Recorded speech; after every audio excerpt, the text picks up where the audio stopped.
समय पहले एक गांव में हेमंत और शारदा नामक पति पत्नी रहते थे। उनका रितिका नामक एक सुंदर सी बेटी भी थी। हेमंत अपनी बेटी से बहुत प्यार करता था। वो जो भी मांगती थी हेमंत उसे देता था। रितिका को पेड़ पौधे उगाना बहुत पसंद था। हेमंत खेती करते हुए आए पैसों से अपने परिवार का देखभाल करता था।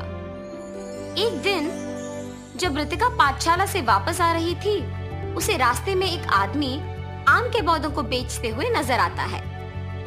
मेरे घर के पास बहुत सारा खाली जगह है, इन पौधों को लेके वहाँ उगा सकती हूँ। ऐसे सोचकर वो उस आदमी के पास जाती है। अंकल, आपके पास मौजूद सारे अलग अलग पौधों में से एक एक प्रकार मुझे दे दीजिए ना। इतने प्रकार के आम के पौधों के साथ तुम क्या करोगे बेटी? मेरे घर के पास खाली जगह है, वहाँ इन्हें उगाऊंगी।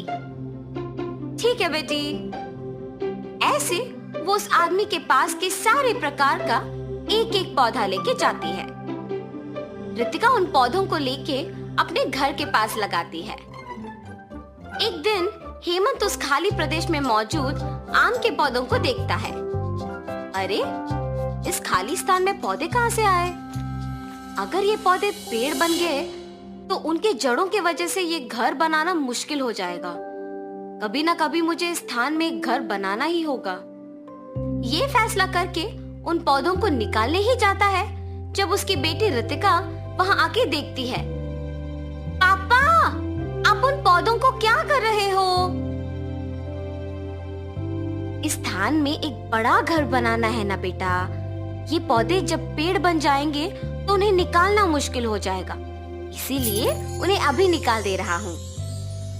पापा, आपको तो पता है ना कि मुझे पौधे उगाना बहुत अच्छा लगता है। मेरी अध्यापक भी कहती है कि पौधे उगाना अच्छी आदत है, और इतना ही नहीं, पौधों से हमें ताजा ऑक्सीजन भी मिलता है।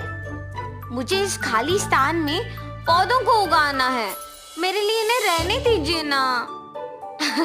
ठीक है बेटा, मैं तुम्हें कैसे ना करूँगा। तुम्हारे लिए इन पौधों को नहीं निकालूंगा, ठीक है? ऐसे कह के वहाँ से चला जाता है।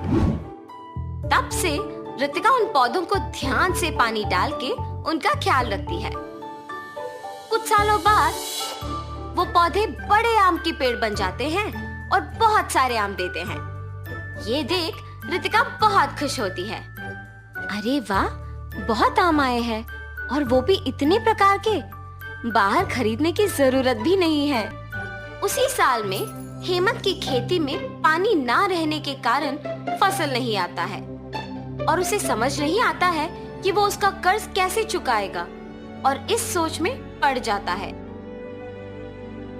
अरे क्या हुआ जी, आप ऐसे क्यों हो? हाँ, मुझे समझ में नहीं आ रहा है कि मैं लिया हुआ कर्ज कैसे चुकाऊंगा। रितिका उसके माँ बाप की बातें सुनकर सोच में पड़ जाती है। मैंने जिन पौधों को उगाया है उन पे बहुत आम आए हैं।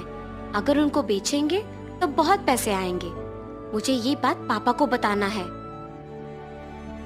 पापा, आप निराश मत होना। आपकी बातें सुनने के बाद मुझे एक योजना आया है। क्या कह रही हो बेटी? पापा, आप पहले मेरी बात तो सुनिए, आपको तब समझ में आएगा। ठीक है, बोलो बेटी। पापा, क्या आपने देखा कि हमारे आम के पेड़ों पे कितने आम उगे हैं? पता नहीं बेटा, मैंने देखा ही नहीं। वैसे इस समय में आम के बारे में क्यों बात कर रही हो?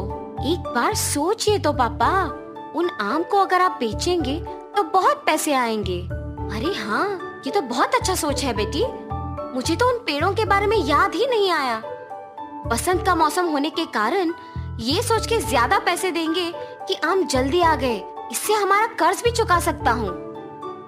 ऐसे खुशी से कहता है।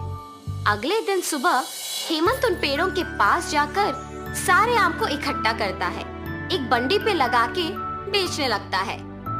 आम आम, मीठे आम, नारियल आम, बंगिनपल्ली आम, चित्तूर के आम, नूजीबीडू के आम, नीलम के आम, ऐसे अलग अलग प्रकार के आम को मैं आपके घर के पास लाया हूँ। लीजिए लीजिए।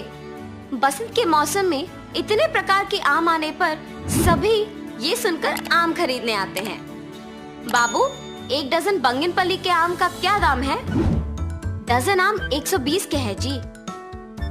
ठीक है, 1 डजन दे दो। ऐसे उसके सोच के अनुसार ही जितना भी दाम हो लोग उससे खरीदते हैं। उसके पास के सारे आम बिक जाने पर वो खुशी खुशी घर लौटता है। घर जाते ही आम बेचने से आए हुए पैसों की गिनती करता है। इस साल मेरे खेती में नुकसान आने के बावजूद मेरी बेटी की एक अच्छी आदत की वजह से आज मेरे पास पैसे हैं। रितिका, रितिका। जी पापा, क्या आपने उन आम को बेच दिया? सारे आम बिक गए बेटी, और आज अगर मेरे पास इतने पैसे हैं तो वो सिर्फ तुम्हारे वजह से। उस दिन मैंने हमारे घर के लिए उन पौधों को निकालना चाहता था, अगर रुक गया तो सिर्फ तुम्हारे लिए। आज हमें इस कठिन परिस्थिति से तुम्हारे आम के पेड़ ही बचाए हैं। अब मैं बाकी के आम भी बेचूंगा। ऐसे वो सारे आम बेच के आए हुए पैसों से कर्ज चुका के बचे हुए पैसों से आम के और बीज खरीद के उन्हें बोना करता है। तब से वो आम के पेड़ उगाते, आम को बेच के आए हुए पैसों से एक नया आम का दुकान लगाता है। वहाँ आम बेचते हुए परिवार के साथ खुशी से रहता है।